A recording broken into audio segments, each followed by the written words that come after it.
Let's learn tense. Today we will study simple present, simple past and simple future. Tell you about tense. Okay, present, past and future. Right? And they are divided into another 4 subcategories. One is simple, another is continuous, third is perfect and fourth is perfect continuous. तो इनको हम कैसे समझेंगे? इसके लिए पहले मैं एक छोटा सा बेस बताती हूँ कि जब कोई बात फैली हुई होती है ना, बिल्कुल स्टेबल होती है, तो हम उसमें सिंपल टेंस का यूज करते हैं। और जब उसमें हम कंटिन्यू करवाते हैं उस बात को, तो उसमें हम आईएनजी मार्क लगाते हैं। और ये कॉमन सेंस है कि आईएनजी वर्ब की फर्स्ट फॉर्म में ही होता है, तो वर्ब की first form plus ING continuous use करता है। परफेक्ट क्योंकि बात ही खत्म हो जाती है, वर्ब परफेक्ट मतलब फिनिश, तो जब फिनिश हो जाता है तो वर्ब की थर्ड फॉर्म हम इसको दे देते हैं, ठीक है। और जब परफेक्ट कंटिन्यूअस की बात करते हैं तो बात पूरी भी हो जाती है, यानी इसको वर्ब की थर्ड फॉर्म भी चाहिए और वर्ब की फर्स्ट फॉर्म प्लस आईएनजी भी चाहिए, ठीक है। Is it clear? तो इसमें जो है परफेक्ट टेंस को जब हम समझाना चाहेंगे तो हम इसको तो बीन हो जाता है वर्ब की फर्स्ट फॉर्म प्लस आईएनजी होता है। अभी मैंने जो नहीं बताया वो आपको मैंने हेल्पिंग वर्ब्स नहीं बताए, ठीक है। प्रेजेंट, पास्ट और फ्यूचर की कुछ हेल्पिंग वर्ब्स रहेंगी, लेकिन ये जो मैंने काम बोले हैं ये प्रेजेंट हो, पास्ट हो या फ्यूचर हो, ये चारों जो है उसके सब पार्ट्स इसमें ये यूज होंगे जो फॉर्म्स मैंने आपको बताए। Is that clear? ठीक।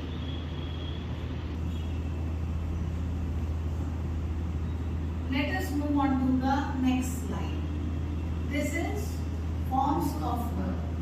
तो अगर हमारी forms of verb लर्न नहीं हुई कभी भी, तो ये गारंटी है कि इंग्लिश कभी नहीं आएगी। यदि आपको forms of verb याद नहीं हुई तो ये गारंटी है कि कभी भी आपको इंग्लिश नहीं आएगी, जो चाहे कोई कितना प्रॉमिस करे।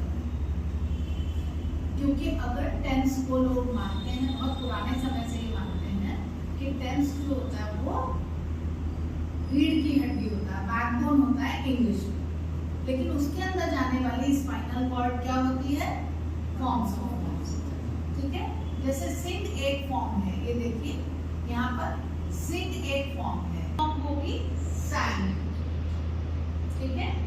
थर्ड फॉर्म होगी sung, sing, sang, sung। Is that clear? तो ऐसे हम सारी वर्ब की फॉर्म्स याद करेंगे। मैं आपको लिस्ट भी भेज दूंगी, या आपके पास जो बुक्स हैं ग्रामर की जो मैंने दी है कैम्ब्रिज वाली बुक्स उसमें भी है। तो be is equal to is am are, be का ही नाम होता है इजेमार, जो आधे से ज्यादा लोगों को, मैं तो कहूँगी 80% से ज्यादा लोगों को पता ही नहीं होता कि बी का ही नाम इजेमार है, ठीक है। और सेकेंड फॉर्म इसकी क्या होती है? वॉज और वर, ठीक है। और थर्ड फॉर्म होती है इसकी been, be is equal to is am are, second form was were and third form been. Is that clear? ये बहुत याद रखना टेंस समझने के लिए, इसका रोल सबसे ज्यादा है बी का, क्लियर? बी का रोल सबसे ज्यादा है, ठीक है ना। तो you have to keep it in your mind. एक another feature that is persons.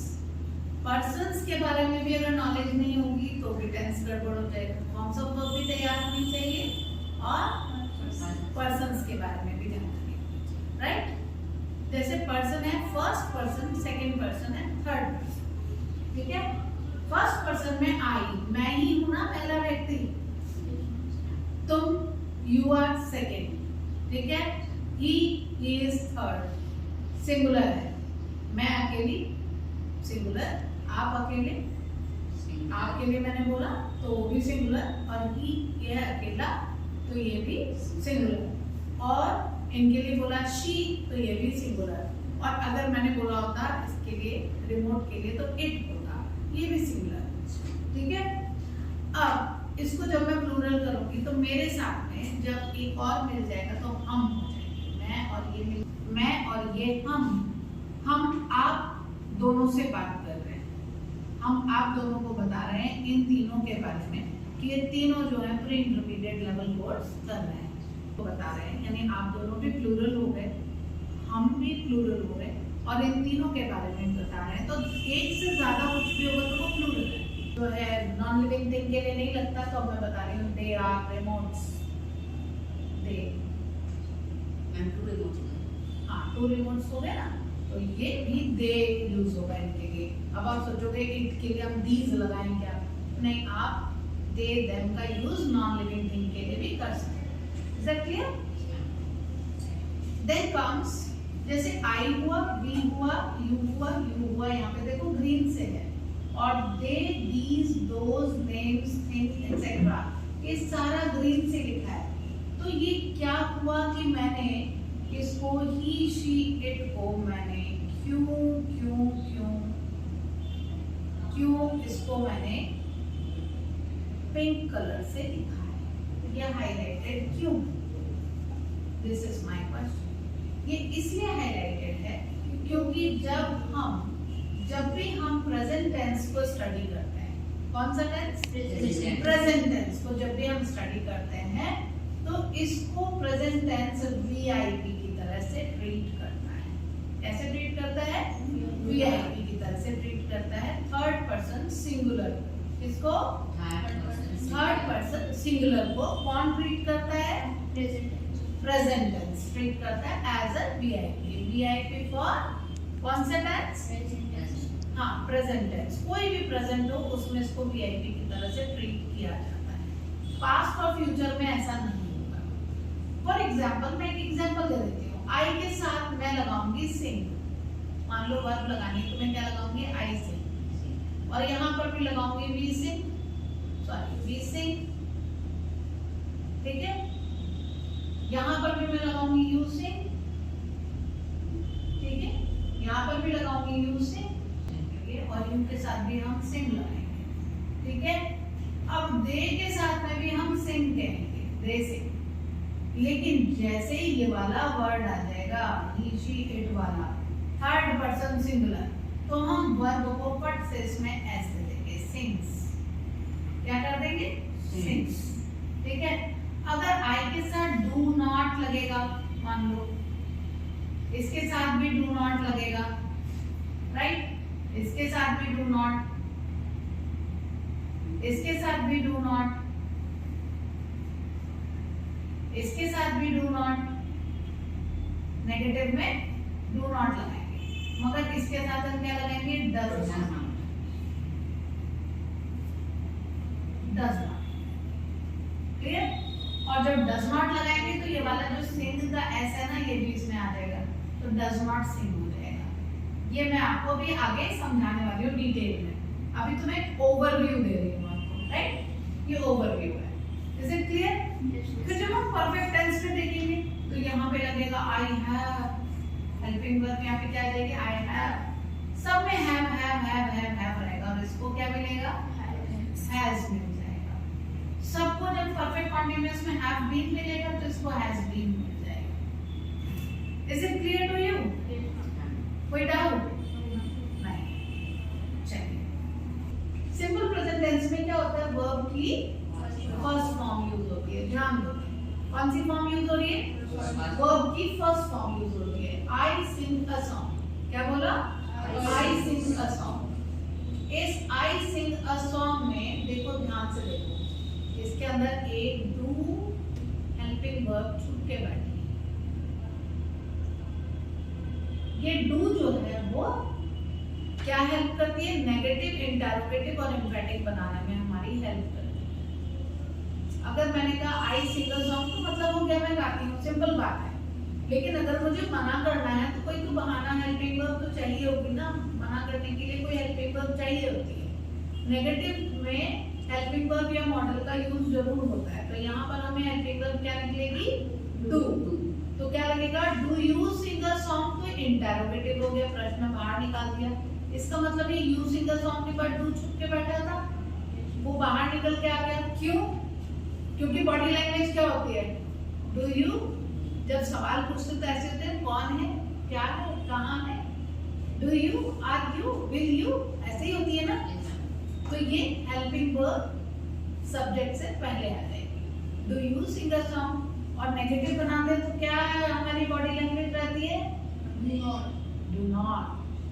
I don't sing a song, I do not sing a song, I cannot sing a song, I will not sing a song। तो ना में हमेशा ऐसे हो रहेगा। तो यहाँ पर तो क्या हो जाएगा? I do not sing a song। देखो बॉडी लैंग्वेज के साथ में वो भी आ गया, राइट? उसी के हिसाब से do not sing। I और sing के बीच में do not ने अपनी प्लेसिंग ले ली, है ना? सब्जेक्ट के जस्ट बाद में हेल्पिंग वर्ब है और फिर नॉट है। आपको मैं पहले बता चुकी हूँ कि सब्जेक्ट कहाँ लगता है, right? I do sing a song, मैं गाना गाती तो हूँ। ये जो सेंटेंस है ना एम्फेटिक, ये पूछोगे एम्फेटिक तो हमने पहले सुना ही नहीं। तो बच्चों ये है आपका कंडीशनल सेंटेंस।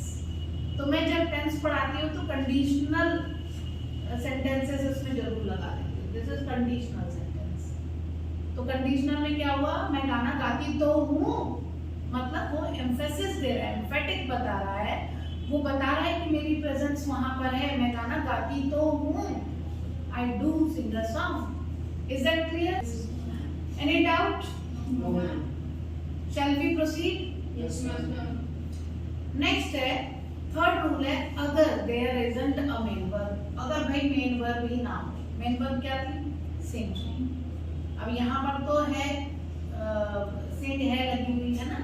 तो अगर मान लो हमारे पास में सिंग ना हो, सिंग जो है वो ना हो, तो क्या करेंगे हम? बताओ, टेल मी। सिंग ना हो तो क्या करेंगे? हाँ, एम लगेगा। देखो आई एम अ सिंगर, क्या लगा? I am a singer, I am a singer. Is that clear? तो यहाँ पर हमने लगा दिया आई एम सिंगर, एम लगा दिया, क्योंकि मेन वर्ब नहीं।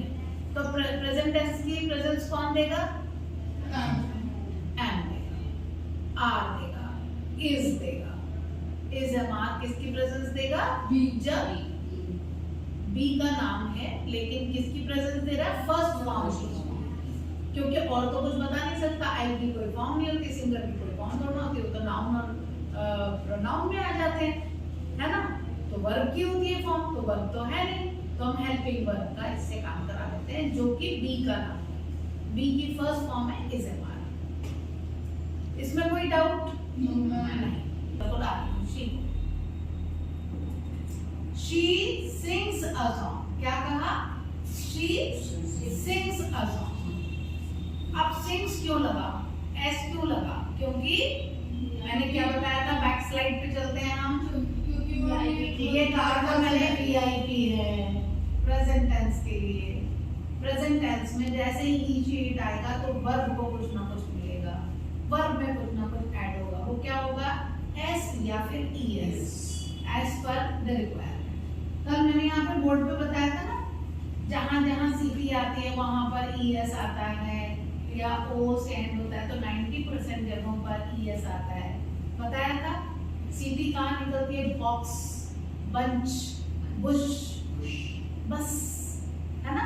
तो जिस वर्ड के एंड में इस साउंड, इन साउंड्स को निकालते हैं तो हम क्या देते हैं यहाँ पर?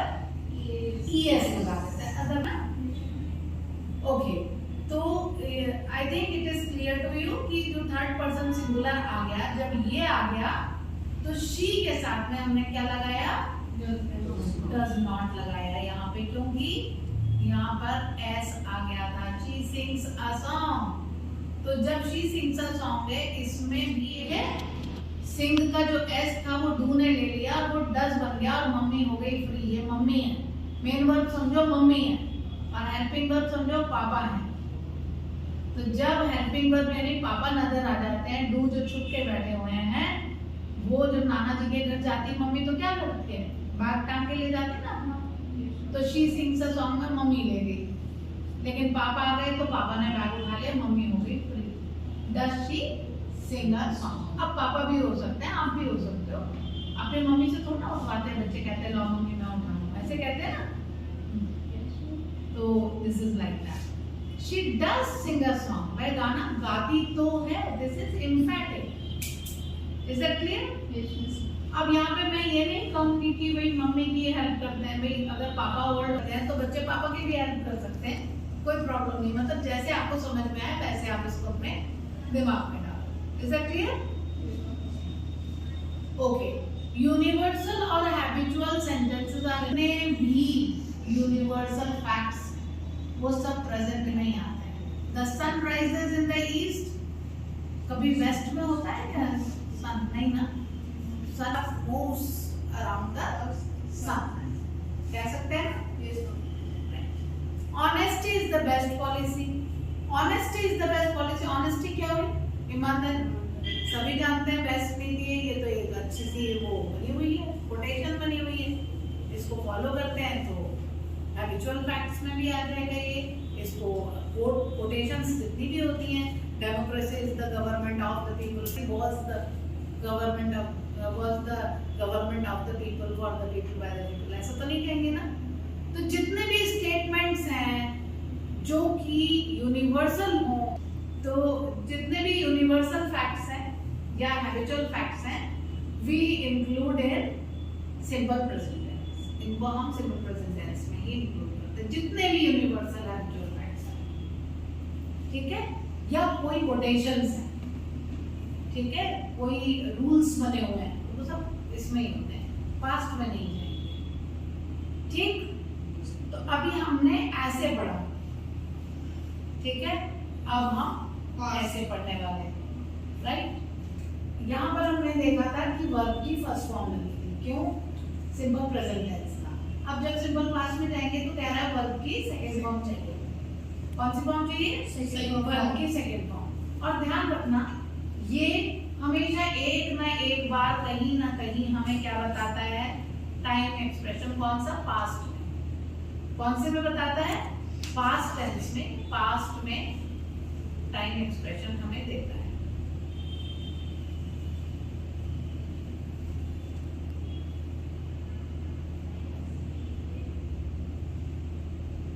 पास्ट टाइम एक्सप्रेशन, ठीक है। अब आप कहोगे कि कहां पर देता है मैम, कैसे पता लगेगा हमें कि पास्ट टाइम एक्सप्रेशन दे रहा है?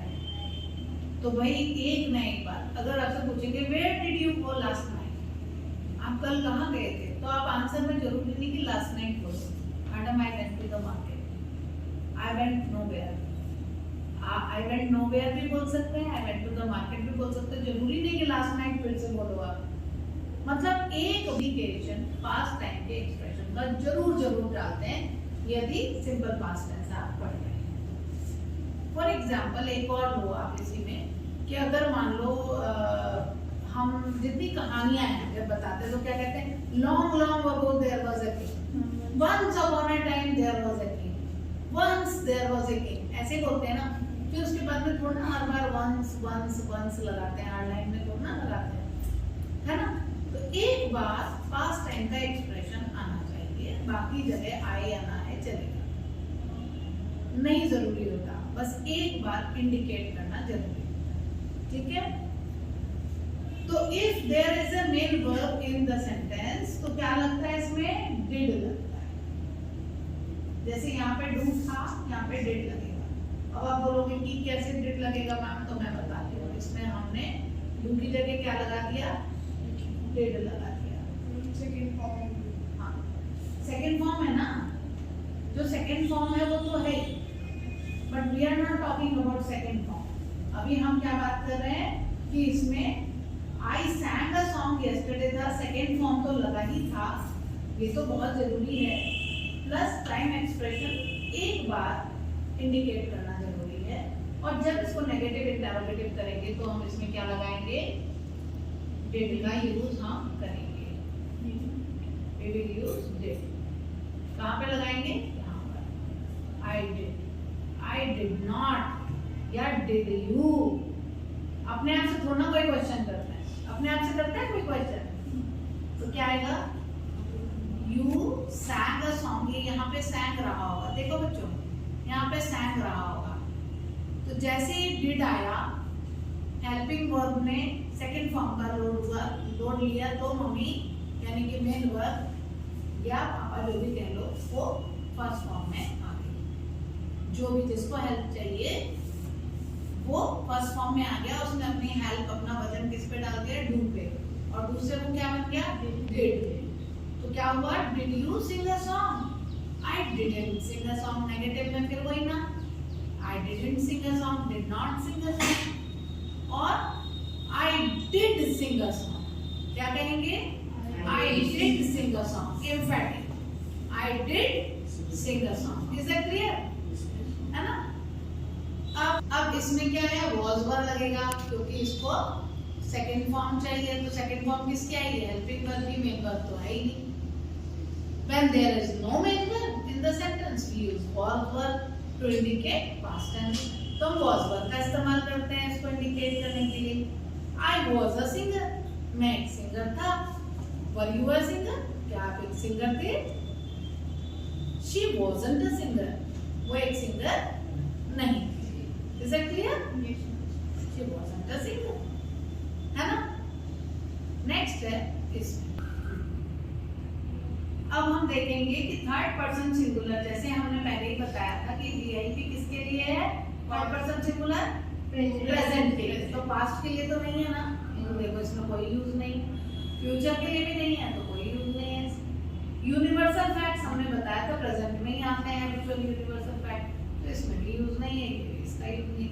कितना आसान हो गया, यानी सिंपल प्रेजेंट टेंस आ जाए, simple present, simple past, simple future, तो सारे टेंस ना डिटेल बड़े आसानी से आ जाएंगे आपको, बहुत फास्ट वे में। क्लियर। नेक्स्ट कम्स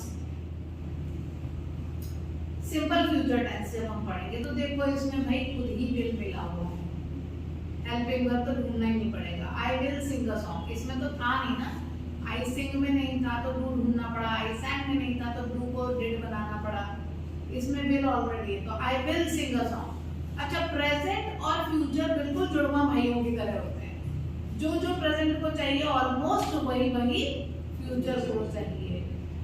इसको भी फर्स्ट फॉर्म चाहिए, इसको भी फर्स्ट फॉर्म चाहिए, मगर किसके साथ चाहिए, विल और शैल। पहले शैल लगा करता था यूज आई और बी के साथ पुराने जमाने में, अब जो कैम्ब्रिज है उसने कहा आप विल सब जगह लगा सकते हो, सब जगह आप विल का इस्तेमाल कर सकते हो। शैल का यूज लगाएं तो गलत तो नहीं होगा, लेकिन विल का यूज जो है वो एप्लीकेबल है एवरीवेयर, ठीक है। हर person will sing the song था ना,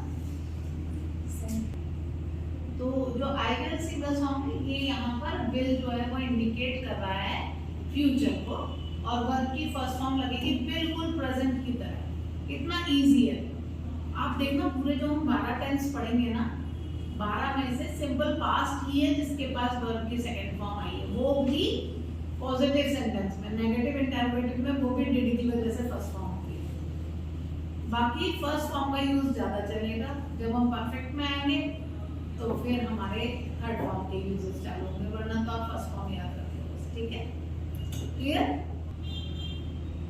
फिर इसमें जो विल है इसको बाहर निकाल लेंगे हम, तो इंटरोगेटिव हो जाएगा। अपने आप से तो नहीं पूछते हैं सवाल, अपने आप से कोई सवाल पूछता है नहीं, तो विल बाहर आ जाएगा। Will you sing the song, will you sing the song, तो विल कहाँ आ गया, यू विल था ना, विल पहले आ गया और फिर यू सेकंड नंबर पे आ गया, सब्जेक्ट बाद में आएगा, हेल्पिंग वर्ब पहले। इंटरोगेटिव में हेल्पिंग वर्ब बाहर निकल जाती है। Will you sing the song, I will not sing the song.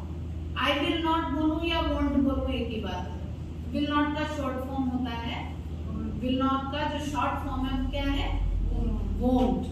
I will not या I won't sing a song. I will sing a song, मैं गाना जरूर गाऊंगा। अब आप कहोगे मैडम इसमें और इसमें तो कोई अंतर ही नहीं हुआ, तो मैंने बताया एम्फेटिक सेंटेंस जो है कंडीशनल है, जब आप बोलोगे तभी तो पता लगेगा ना कि जोड़ लगा रहे हो, तो बस वहाँ हेल्पिंग वर्ब को जोड़ से बताएगा।